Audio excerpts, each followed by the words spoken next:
Today, you can do all your holiday shopping without ever leaving the house. Back in the day, it wasn't like that at all. We're talking about crazy, crowded mall parking lots, busy, bustling stores full of panicked last-minute shoppers, searching all over town for that one gift that everyone else is trying to find.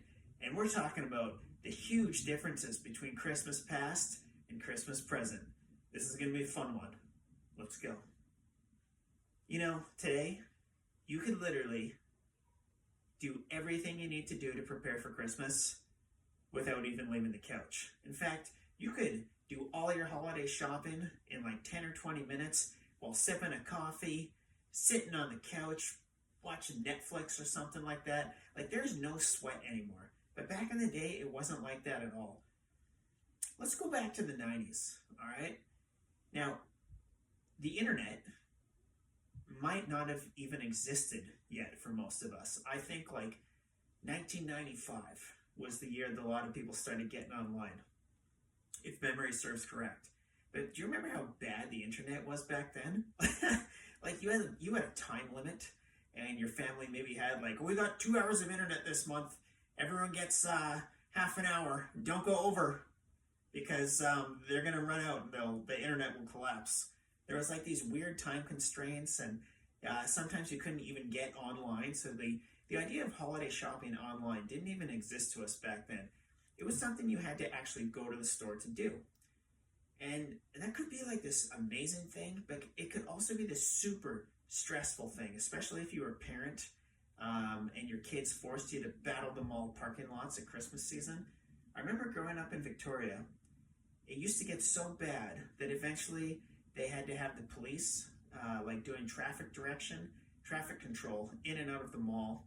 And it was so crazy. I remember people just endlessly driving around looking for a spot. And they were like stalkers. Like, they would see someone coming out of the mall and they'd like lock onto them. And then they'd start like following them through the parking lot, like maybe like 6 feet back, like a little far enough not to creep them out, but close enough that someone else couldn't like get in there and take their spot. And these people knew what was going on. Like, they knew where they were being followed. And it was just like this whole weird thing. And I remember this point in time. I remember the first time I saw somebody standing in a parking stall trying to save it. It was at Mayfair Mall. It was probably like 1998. And I didn't even drive, but I was livid. I was like, you can't do that! You can't stand in the spot! And like, my gosh, like, you want to talk about like pushing people over the edge? That's one way to do it. That is 10 times worse than going into like a busy restaurant or like a cafe, like a Starbucks, and putting your jacket on the chair before you order your stuff. Like, that's one level of entitlement. People who stood in parking spots, that was completely different.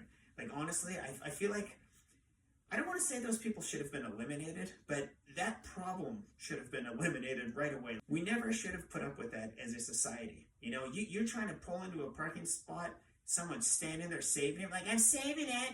Like, yeah, okay, well, I'm saving my bumper for your knees. Let's see how that goes, all right? I've been saving this up all day, all right? You versus car. Let's see how that goes. I don't think it's going to go in your favor. Like, that's how that should have been dealt with. It never should have become a thing. I don't know if people still do that.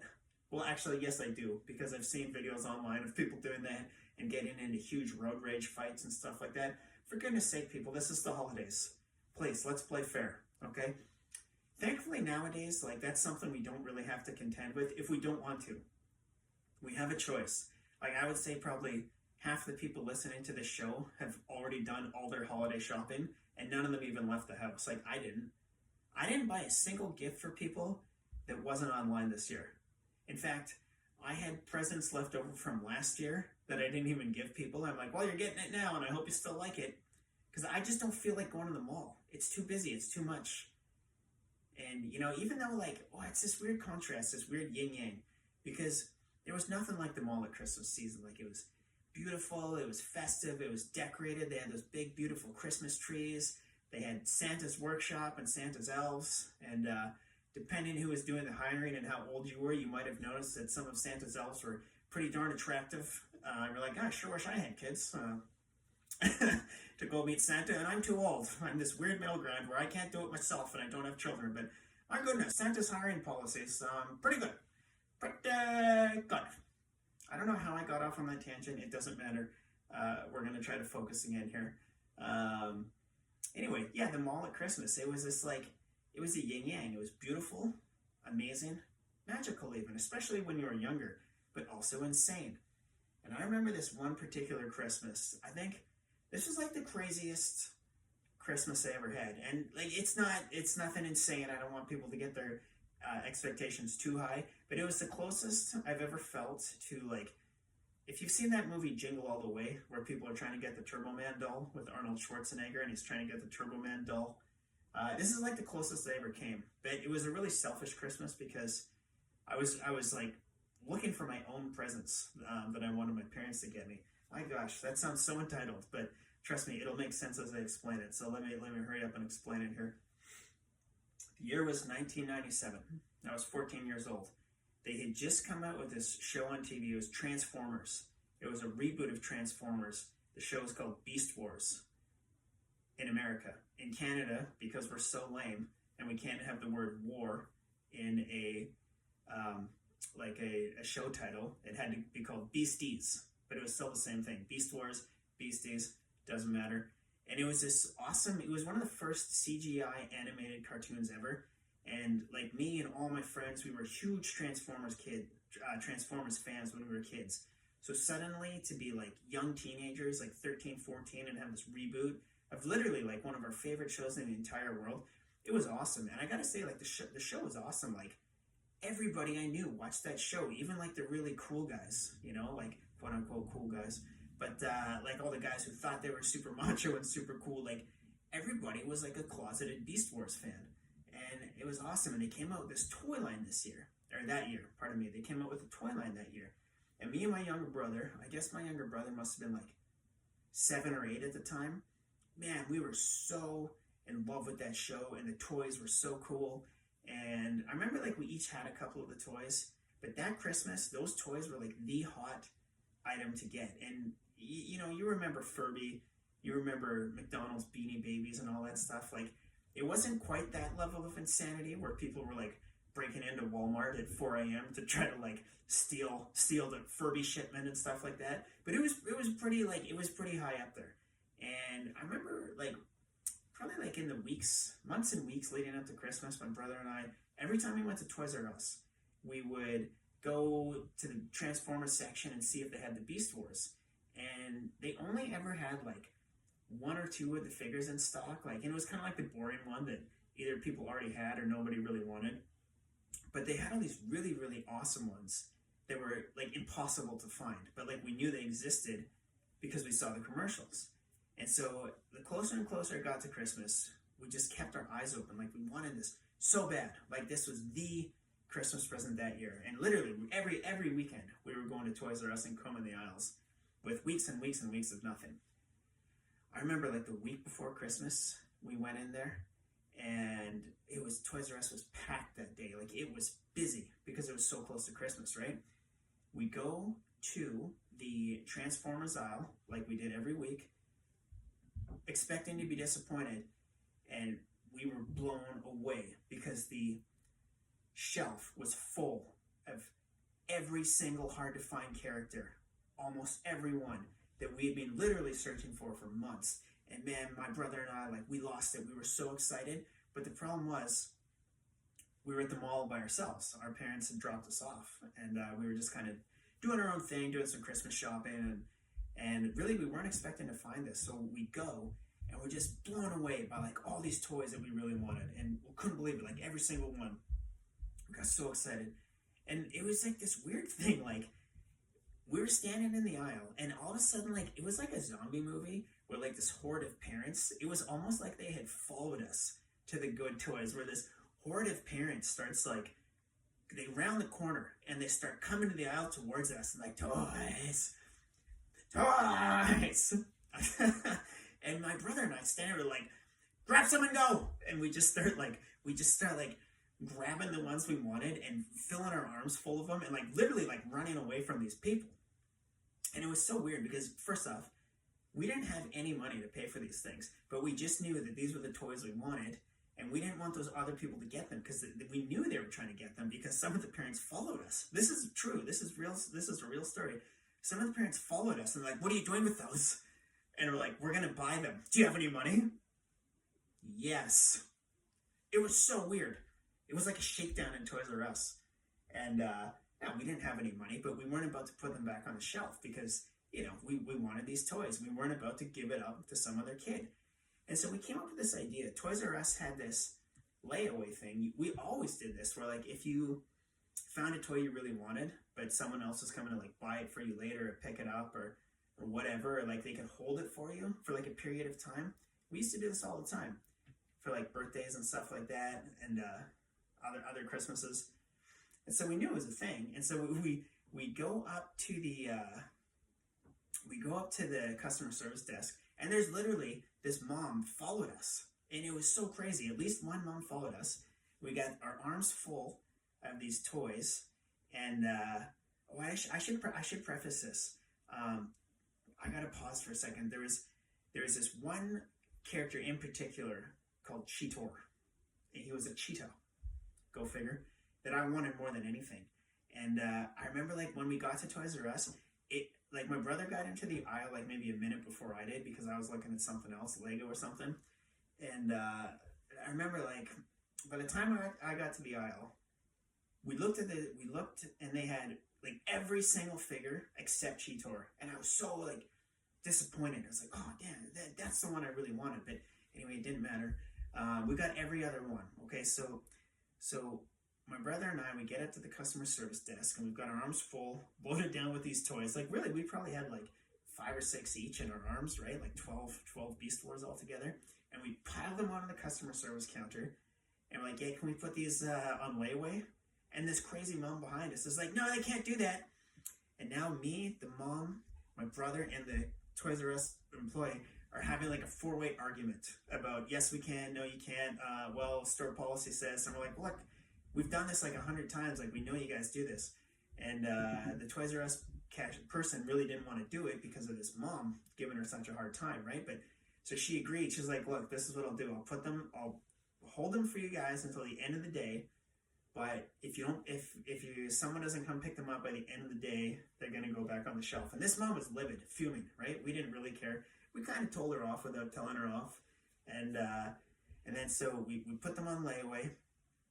And as we're doing it, my brother tells me, he's like, hey, I just want to go look at one more thing. I was like, oh, okay. Well, I'll be in this section and I'll wait for you there and just come find me when you're done. He's like, oh, okay, all right. So my brother goes down this aisle that I wasn't sure what he was doing. I figured he just wanted to look at something. And I just got like this little light bulb in my head, and I had this inkling that he was up to something. I didn't know exactly what he was doing. And then I see him come out, like he must have gone to the back of the store, come out the other side, and I see him go get in line. I was like, oh, he must just be buying something. He must just be buying a present like for himself or something like that. Because, we'd already put all the Beast Wars away. Anyways, I didn't really know what he was doing. And then I met up with him a couple minutes later, like we said we would. And he was being kind of secretive. I was like, what'd you get? And he was like, oh, no, just some stuff. And he was kind of being like secretive, and I couldn't quite figure out what he was doing. Didn't matter. So anyways, then we go to the payphones, something you never do today. And we call our parents. We're like, you guys got to get down here right now and pick up our Christmas presents. Like, it's all at Toys R Us. It's all on layaway. You're gonna have to come find a spot in the parking lot. You might have to run someone over. Doesn't matter. We need you here. We need you to get this done. Okay, thanks. That's not really how we talked to them, but that was like essentially the message, right? Like, hey, we've got all our Christmas presents lined up. We did all the hard work for you. Were our parents impressed? No, not at all. Especially our mom, right? Our mom believed that like Christmas was supposed to be about the joy of giving, and it should be a surprise. But my dad was much more business-like about it. He got that from my grandpa. He's like, you tell us what you want, we try to get you what you want. That's how, that's what makes people happy on Christmas. It really is about getting the gifts you want. Let's be honest here. So anyways, Of course, our parents aren't going to tell us that they're going to come pick them up. They're going to, they put up a bit of a ruse. My mom's like, well, no, I don't think we can do it. I don't think we can make it today. Meanwhile, I can hear our dad, like, in the back, like, I'll go. Like, like I literally heard him say that in the background, I'll go. It's like a mission, right? So we know probably we're going to get these gifts, right? So we're super excited about it. Anyways, fast forward like a week later, we're hanging out at home, and all of a sudden, I'm hanging out in the living room. All of a sudden, my brother comes out. He's like, psst, hey, Adam, come here. And I was like, what? He's like, I want to show you something. And I'm like, well, what do you want to show me? And then he goes into my parents' room, and he's like, come here. And he's leading us into my parents' room because they were out for the afternoon. And he lifts up the bed skirt, and he's like, look.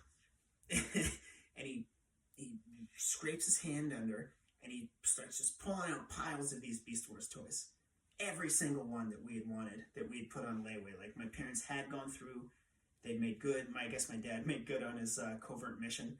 And he picked them all up, and it was crazy. Like, we were sitting there, and I wasn't a snooper. My little brother was a snooper. But, hey, man, if he found the treasure, and he's willing to share it and show me, pretty hard, like, not to say yes at that point.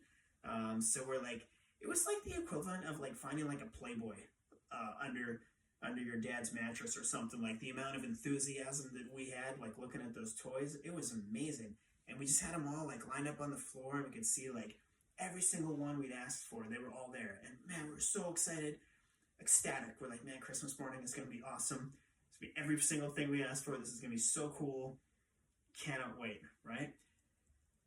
Fast forward to Christmas morning. This was one of the weirdest Christmases in my life. And it's weird that I still remember it so well, but I do. Christmas morning comes around. My brother and I are so excited because we were 100% sure that we'd each got the Beast Wars figures we'd asked for. And we were going to have this awesome Christmas playing with them, enjoying them, having fun together. So my brother opens a present. He gets one of the Beast Wars toys he asks for. He's like so excited, right? I opened one of my first presents. It was something else. It wasn't a Beast Wars toy. I was like, oh, okay, well, it might be the next one. My brother opens another present. Another of the Beast Wars toys he asked for. Okay, good for him, that's great, I'm happy for him. I'm sure this present that I open will be the one I asked for. I open the present, no, not Beast Wars. Something else. Okay, well, let's get a little concerned here because I don't have endless presents, and I've already opened 2 of them, and we're 0 for 2 here, okay? Okay, Garrett, go again. Garrett opens a third present. This time, it was the Beast Wars character that I had asked for. And I'm sitting there looking at it, and I'm looking at my mom and dad, and they're just happy, smiling, It's like, something's wrong here, something's off. And, Adam, open one of your presents again. Okay, let's open the third present. No, still not the Beast Wars. What's happening here? There's been some kind of Christmas failure. This has never happened before. I never had, like, a miss Christmas. Do you know what I mean? Like, my parents, my grandparents, my Oma and Opa, everybody was awesome. My brothers, my uncle, they were awesome at getting gifts for people, and they usually delivered. Like, if you had a special gift you wanted, they really usually got it for you. Like, I don't think I was ever disappointed on a Christmas morning, except this one. And we went through this weird cycle, and by the time all the presents were opened, my brother had got not only every Beast Wars character he'd asked for, but he got all the ones that I wanted too. And I was like, yo, what the... I'm not going to say that word on Christmas morning, but what's going on? Like, what is this? And, you're trying to, like, not show that you're disappointed, and you're trying not to show that you're ungrateful. But I was, like, big time. And it wasn't just the fact that, like, I didn't get any of the presents I asked for. It was the fact that my brother got the presents I asked for. And I was like, yo, what is going on? And in that moment, I remember thinking, like, do my parents like Garrett better? Why did he get everything? And so not only did I have, like, this disappointment of what was going on and not getting the gifts I wanted, but I was also having this weird emotional crisis of wondering if, in fact, my brother was the golden child, or that my parents liked him better, because it was weird to me that he got, like, showered with all the gifts. I know, as an adult, that it was simply misunderstanding. My parents didn't know what the hell was going on with, well, make sure Adam gets Wolf Fang and Garrett gets Rat Trap and Waspinator, and then Adam wants Tigertron, and I don't know what the hell's going on. Tiger who? What? Metator? I don't know what's going on here. I get it. My parents had really didn't know what was going on, but and it was an honest mistake, I'm sure.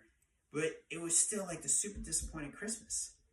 And I remember my heart just sunk, and I felt like that kid on Red Ryder. What's that? On A Christmas Story, where he doesn't get the BB gun. But I didn't want a BB gun. I just wanted some gosh darn Transformers toys. Okay, and I was kind of sullen, kind of down. And my younger brother, who's only 8, he looks at me and he goes, "Oh, Adam, wait a second. There's one more present for you, and it's from me." And I was like, "Oh, okay, cool, man." And my brother didn't have any money. He was he was 8 years old. He got a very tiny Christmas budget from his allowance and his paper route, and that my parents would help him out a little bit.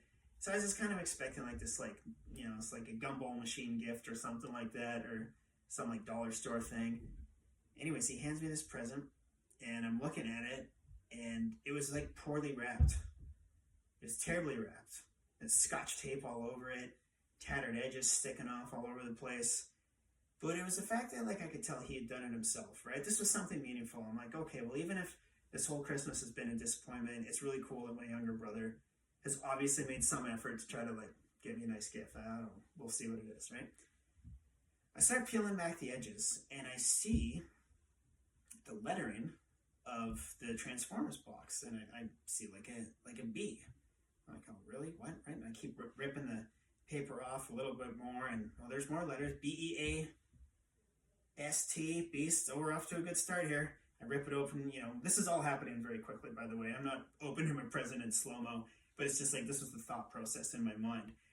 And I open it all the way. Beast Wars Transformers. I see the name on the top. Cheetor.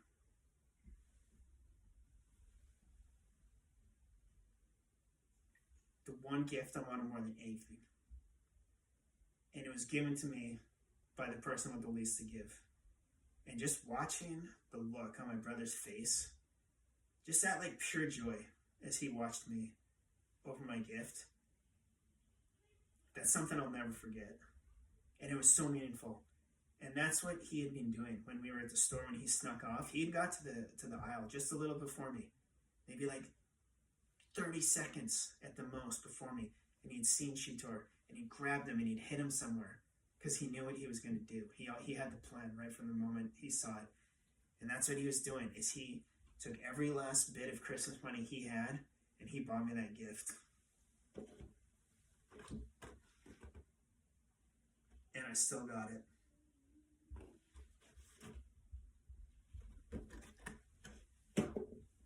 That's not the actual one he gave me, because no ways was I going to keep it in the package. But this is one that I bought 2 or 3 years ago, because they re-released these. And man, it just hit me with so much nostalgia that I had to buy it again. Even though I realized I still have the actual figure he got me. You know what? I still have it. It's in my closet with some of the other memories and memorabilia I have from being a kid. But it wasn't the action figure that made me so happy.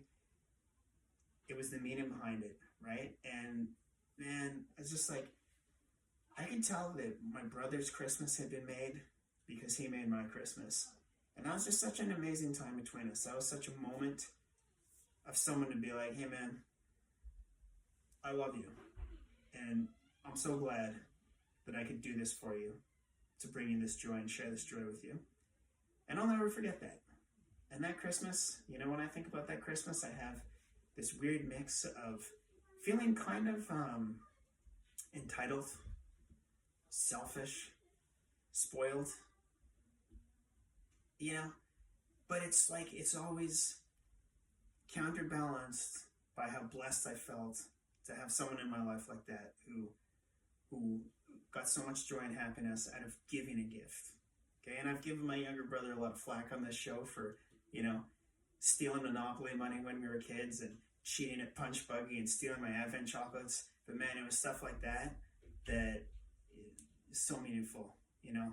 And I think probably once in our lives, all of us have had some kind of experience like that where we received this beautiful gift from someone that meant more than anything. And maybe it wasn't the gift, it was what was behind the gift, right? For parents, maybe that was like a beautiful frame picture of your child or something like that, or like you having a beautiful moment with your child when they were younger, or like a beautiful piece of artwork that one of your kids did for you. For me at that age, it was Cheetor in a box. And man, that was one of the best Christmases of my life. So, as we wrap up this episode, and as Christmas gets even closer and closer, I just want to encourage people to think about, like, what's something that you could do for someone else that might be an absolutely meaningful gift. And it might not be something big. It might not be something you buy. It might be something you do for them. It might be something as simple as sending them a beautiful card, taking them out for lunch, maybe someone you haven't seen for a while, right? What's one thing you can do that you know is going to light somebody up on the inside? And I challenge people to go out there and do it, right? We got a couple weeks left till Christmas. You've got some time to think about it. How can we spread a little joy? And how can we share a little connection? And how can we do something meaningful for someone else that they're always going to remember? All right, I want to thank you for listening. I hope you enjoyed the episode. I hope this one was at least slightly entertaining. I know there's a lot of people out there that's like, what the hell is a Cheetor? Beast what's? But, you know, I don't know. I hope you could resonate with something in my story.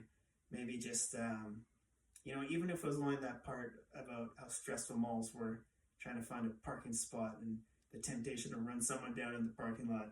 But, yeah, I hope it resonated with you on some level. And again, if there's something that you know you can do for someone that's going to light their Christmas up a little bit, go ahead and do it. Thanks for listening. I hope you enjoyed yourself. I hope I made you laugh and smile. If you did like the episode, please feel free to follow on Spotify. If you're watching on YouTube, please like and subscribe. It's very helpful. And if there's someone in your life who you think might get a kick out of it, please share it with them. Thanks for tuning in, and I'll see you next Friday.